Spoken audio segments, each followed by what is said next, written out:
Another hairstyle, another day na naman nga para sa isang henyo at dito may matutunghayan kayong mentality prank na ngayon nyo lang mapapanood. Dahil ngayong umaga at napakaganda talaga ng umaga dahil for today's morning ay may gagawin tayong ikakaiba. Kaya pinagbutihan ko munang ilabas ang sasakyan na gagamitin natin para sa mentality prank na gagawin. Pero hindi yan ang gagamitin natin dahil dito ang ating favorite TMX Lamborghini 125 at pagkatapos nga niyan hinintay ko dito yung magiging actor o magiging artista natin for today's prank talaga at dito napakatagal, buti na lang mga ilang minuto dumating na rin siya dahil ang aking mentality talaga ay nagigigil na. 8:30 na nga nung umaga at late na kami. Pero nasa plano talaga ito. Kaya dito nagbiyahe na talaga kami at medyo kinakabahan pa dahil di talaga kami sanay sa mga gantong prank. Mga ilang minuto nakarating na rin kami at dito wala ka na talaga makikitang estudyante dyan sa labas dahil late na pero part yan ng ating plan. Kaya ngayon tuloy na ang plano at dito iniwan ko muna yung magiging artista natin for today's video. Kailangan niya nga magpaiwan dahil ang kanya magiging kalaban ay nasa loob na rin ng room at ang magiging papel ko dito ay magsisetup ako ng camera kaya nauna na akong pumasok. Pagpasok ko nga ng school, medyo nakakakaba dahil galit yata si ma'am dahil nag-aaway sila sa GC at dito ang punot dulo talaga ay ayun. Kaya rito talaga kinakabahan ako pagpasok pa lang ng room. Kinakabahan talaga ako niyan. Bugtog.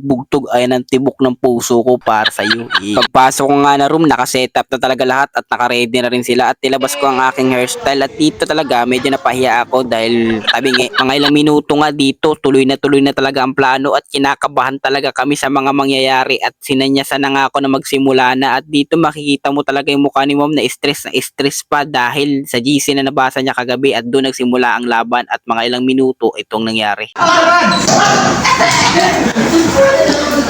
Gago.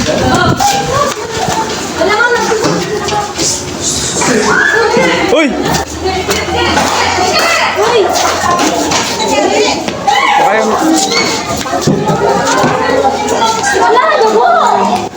Nagpapanik na nga lahat, pati yung kabilang room nadamay pa kaya rito talaga medyo kinakabahan na kami sa mga mangyayari.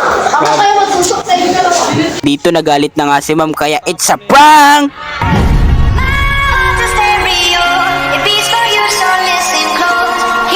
Naging successful nga ang aming mentality prank at nakakakaba talaga. Sobrang kinakabahan talaga ako sa mangyayari pero sulit naman dahil napaiyak namin si ma'am. Pero di dahil sa away o ano pa man, dahil sa saya. Nagambagan nga sila ng 20-20 para makabili ng gift at ako di muna ako magbibigay dahil no money pa ang isang henyo ngayon, sa susunod na nga lang.